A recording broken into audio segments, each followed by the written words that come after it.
Day 2 of the Sean Diddy Combs federal trial. Combs' ex-girlfriend, Cassie Ventura, she is one of Combs' many accusers, testifying as a central witness. Is she ready? Very ready and confident. Thank you. Among other things, the singer is expected to address the 2016 video of Combs attacking her in a hotel when she was his girlfriend.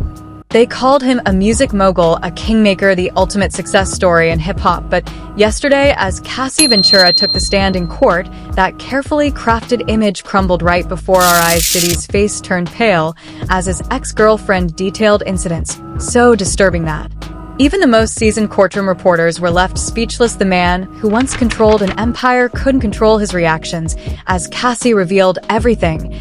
And we mean everything about what allegedly happened behind closed doors. She walked in there, Rachel. She had on a brown dress, form-fitting, visibly pregnant, head held high, and did not make any eye contact with the defendant, with Sean Combs. He said that Sean Combs directed everything from what she had on to the lighting in the room to how she was supposed to interact with the person that she was having sex with.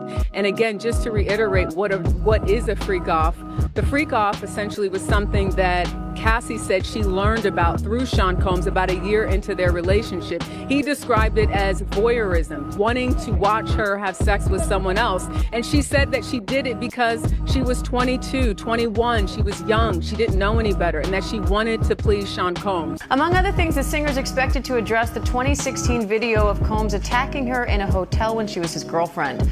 Combs has pleaded not guilty. His attorneys argue the video is evidence of jealousy, not sex trafficking. And now for this first time, jurors are hearing what Cassie has to say about that and other aspects of their 10-year relationship. For decades, Sean Diddy Combs walked through the music industry like he owned it because he practically did the man-built bad boy records from nothing, turned artists into superstars, and created a brand that expanded beyond music into fashion, vodka, and media. On paper, Diddy was the ultimate success story, the guy who showed everyone how to turn hip-hop into. Cassie's testimony begins, and Diddy's initial reaction: serious business. Money, but that perfect image, that carefully crafted persona of business genius, mentor, and music visionary, it was hiding something much darker, if you believe what's coming out in court right now. While magazines put him on covers for his business moves, while fans cheered his performances, while everyone saw his polished red carpet smile, Cassie Ventura was reportedly living a completely different reality. The contrast was shocking to everyone in that courtroom yesterday. Here's a man who presents himself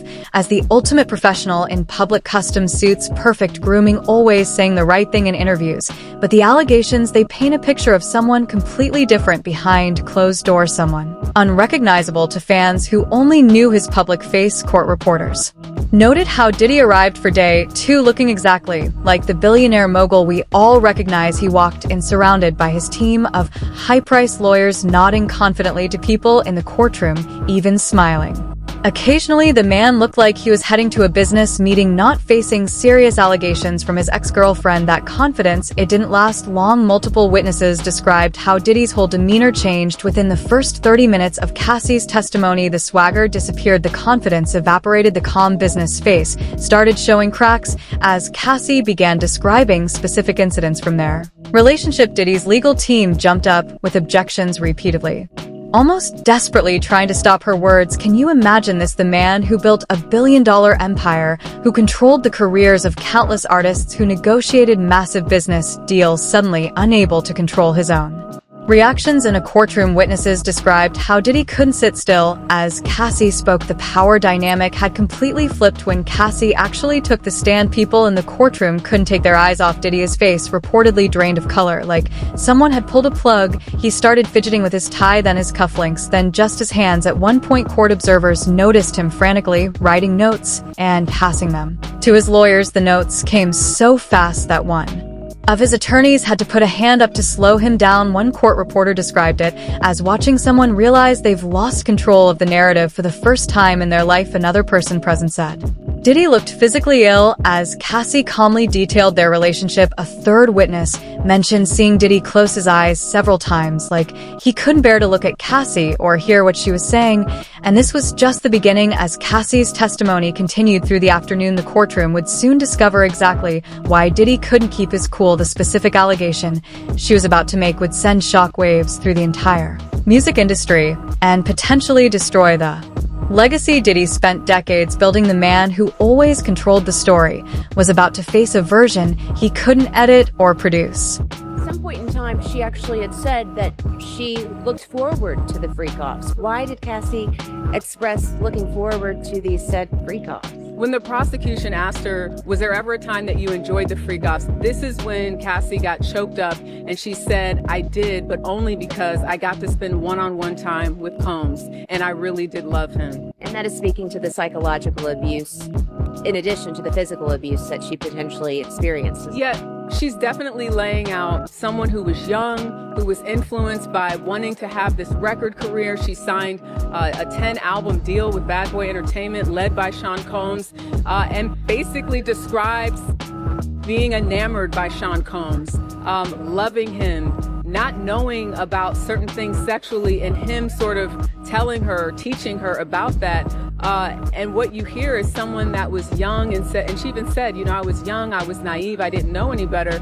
But she's really telling the story of someone who thought she was going to be with someone in this music industry that was going to help her career, that cared about her, but quickly learned after the freak-offs that wasn't the case. And what I thought was also interesting is she said that after that first freak-off, she said she felt dirty.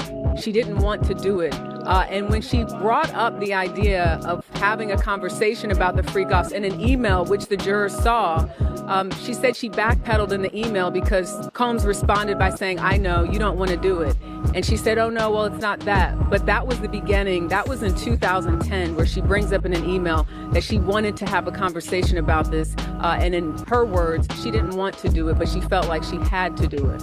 Well, Diane, prosecutors have wasted no time getting right into the alleged abuse that Cassie Ventura says she endured for years. Ventura telling jurors, quote, he would bash my head, knock me over, drag me, kick me, stomp me in the head when I was down. She also got into the nature of those so-called freak-offs, saying that they involved hiring an escort and they performed under the direction of Combs, saying that they happened so frequently it eventually became a job for her to set them up. Ventura said she did not feel she had much of a choice but to participate, that she feared that Combs would retaliate or potentially blackmail her if she did not. And she's had at times to take, she's taken deep breaths, pausing her testimony, Combs appearing to be listening pretty passively with his hands in his lap at the defense table there. When Cassie Ventura took the stand, you could hear a pin drop in that courtroom. Everyone knew this moment was coming, but nobody, not even Diddy's legal team, was truly ready for what she was about to say.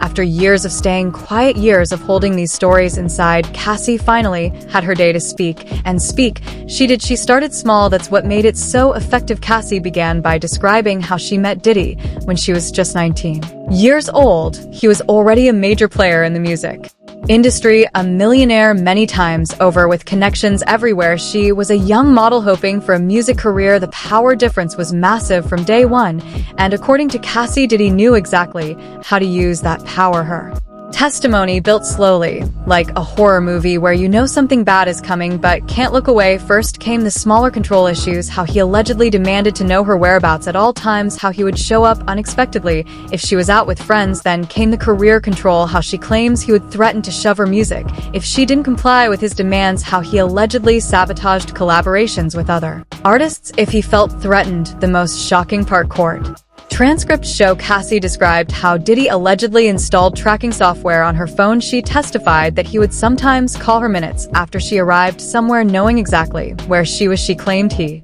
gradually cut her off from friends who might put ideas in her head about leaving him. One by one, her support system allegedly disappeared until Diddy was all she had. The judge had to call for order 3 separate times during this part of the testimony. Diddy couldn't seem to control himself. He was shaking his head, whispering loudly to his lawyers, making faces that the jury could clearly see. Each time the judge warned him, he'd compose himself for 5 minutes before starting again. It was like watching someone who's never been told no suddenly realize they can't control the situation. Then came the moment that changed everything. Cassie pulled out her phone and handed it to her attorney. They projected text messages and emails onto a screen for the entire court to see. The look on Diddy's face, pure shock. He clearly had no idea She had kept these messages, all these years messages, where he allegedly apologized for violent outbursts, messages where he supposedly threatened her career if she told anyone what happened, messages that directly contradicted statements his PR team had been putting out for years. But those messages were just the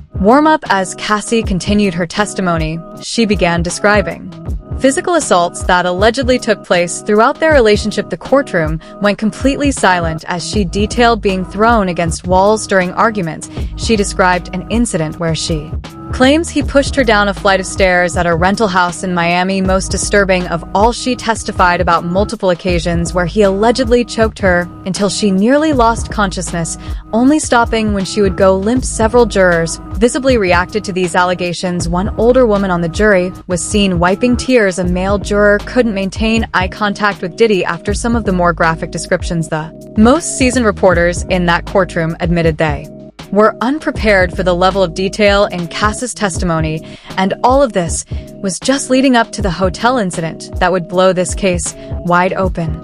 Relationship with Diddy. Some of those details we've seen in prior lawsuits, but to hear her on the stand actually giving those details, reliving those moments herself. Also, you have to remember, she's very pregnant right now. So I'm going to be curious to see how long she makes it on the stand, how she's emotionally able to weather all of these questions. And what's going to be interesting to watch is, the defense from the very start in their opening statement said that she chose to be there.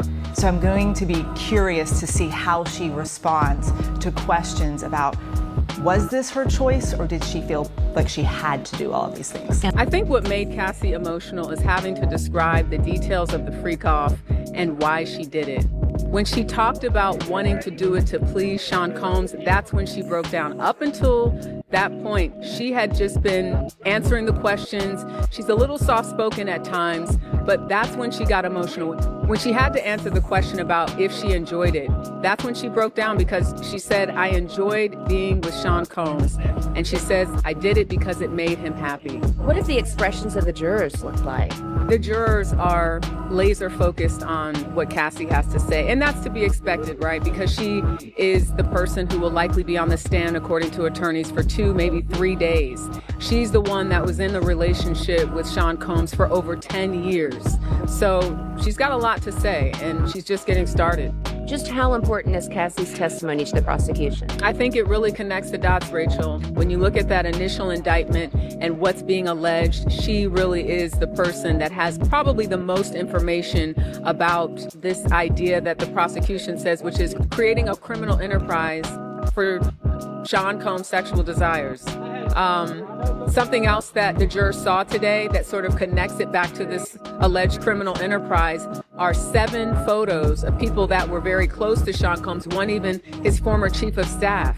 And these were all people that Cassie Ventura was able to name and explain the functions in terms of what they did: security, driver, chief of staff, someone that handled financials. So it's showing that she knew some of these people, again, because she was with him, around him for so long. I thought I was going to die that night. Cassie said, her voice barely above a whisper, as the courtroom leaned forward to hear every word.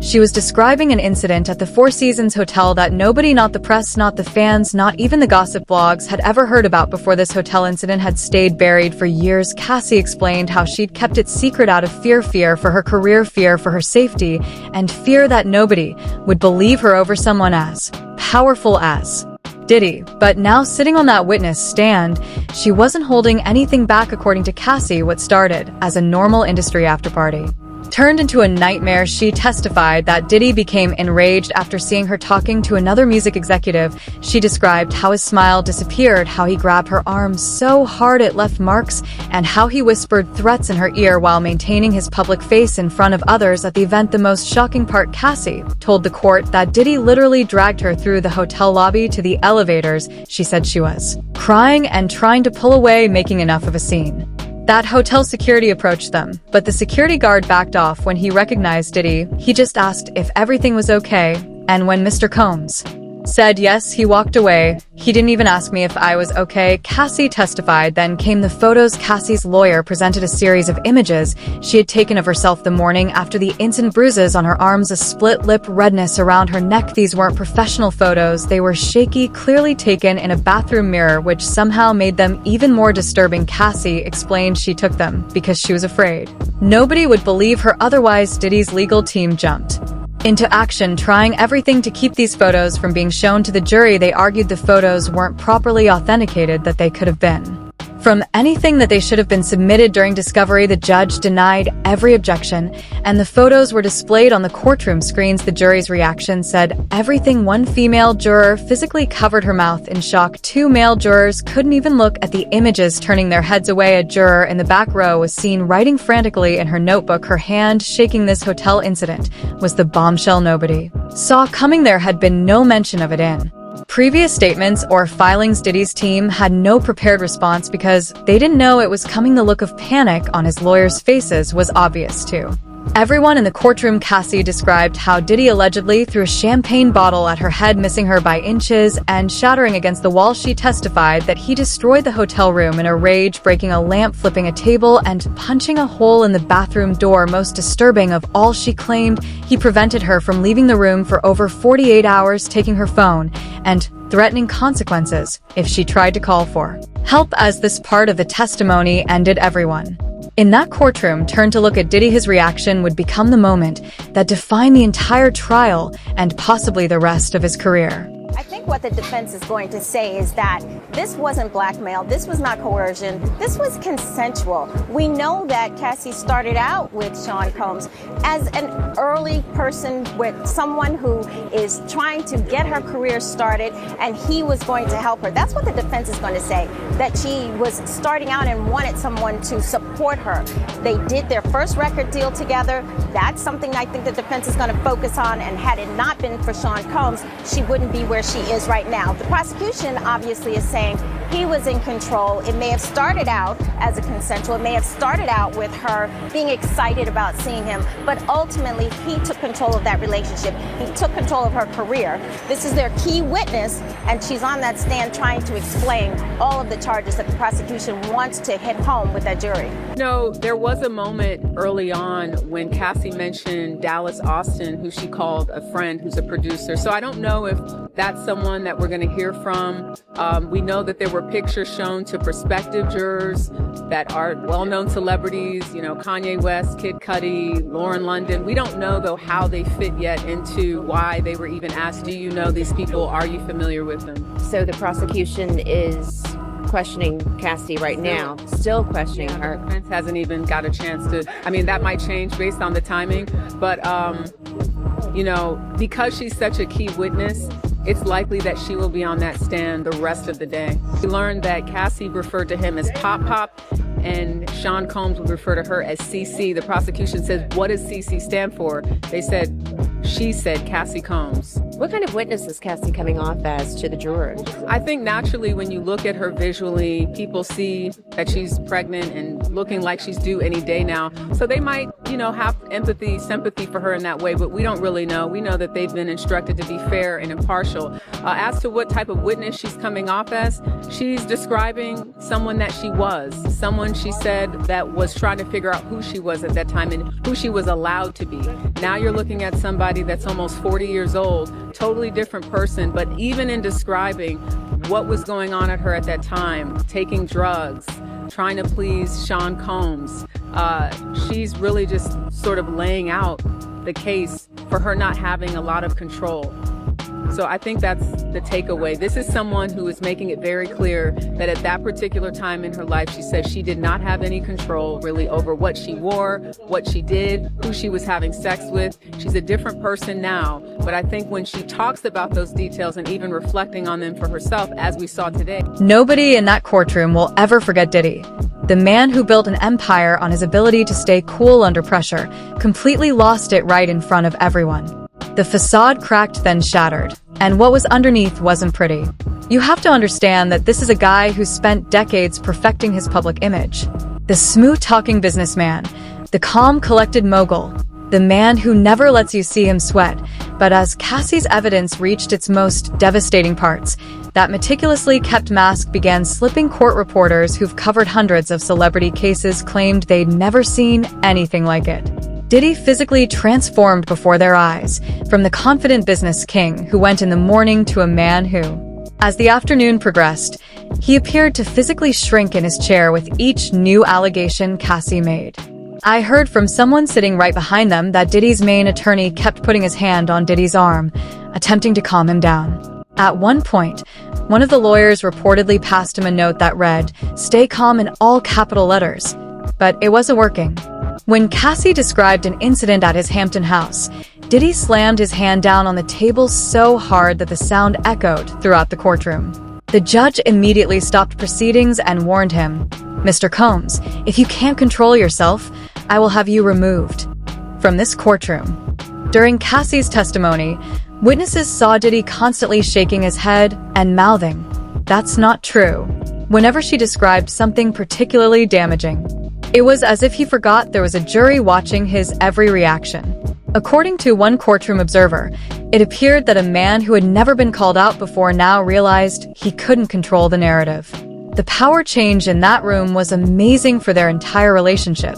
Diddy supposedly controlled Cassie's life, but now she was expressing her truth, and he couldn't stop her, cut her microphone, or have security take her. Couldn't spin it through his PR team, he just had to sit there and take it. But the real breaking point came when Cassie started talking about threats. She testified that Diddy had allegedly threatened her family if she ever spoke about what happened between them, and then came the bombshell no one saw coming. She had recordings, actual audio recordings of his voice, making these threats that her lawyer played for the court. That's when Diddy completely lost it. He shot up from his legal team physically, grabbed him, and tried to pull him back into his seat. It took 3 of his lawyers to restrain him as he continued to try to speak over the audio playing in the courtroom. The judge immediately called for a recess, but the damage was already done. Everyone saw it, including the jury, reporters, and court officials. The man who built his reputation on being untouchable had just shown exactly how touchable he was. As they led Diddy out for the recess, he looked like a completely different person than the one who had walked in that morning. The mask was gone, and what was underneath wasn't pretty. Just when everyone thought they'd heard it all, the real BOM the courtroom went. Cassie was completely silent when she mentioned she had text messages from other celebrities who had witnessed Diddy's behavior firsthand. These weren't just random industry people either. According to court transcripts, these were some of Diddy's closest friends and business associates, people who had been in his inner circle for years, who had seen things at private parties and backstage at events that the public never knew about. Diddy's face said it all. Discovery: the judge wasn't having it. After reviewing the messages in private, he returned to the courtroom and overruled all objections, calling the messages highly relevant to the case and allowing them to be entered into evidence. That decision alone caused Diddy to put his head in his hands. He knew what was coming as messages from famous names appeared on the courtroom screens. A big rapper contacted Cassie after a Grammy afterparty. "You okay? What I saw tonight wasn't right. You can stay at my place if you need to." A female pop singer wrote, "I've known him for 15 years, and I've never seen him act like that with anyone else. This isn't normal. Please call me." Most damning remarks came from a seasoned producer who has worked with Diddy for. He texted Cassie decades ago, after seeing an incident at a studio, "I can't be around this anymore. I told him to get help and call me when you're safe."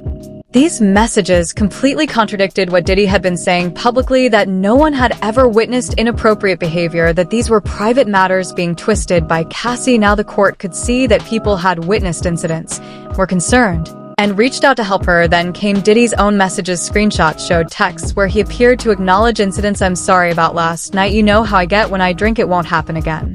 Another text from him said, "Whatever you need to make this right, just name it: new car, new apartment, whatever you want."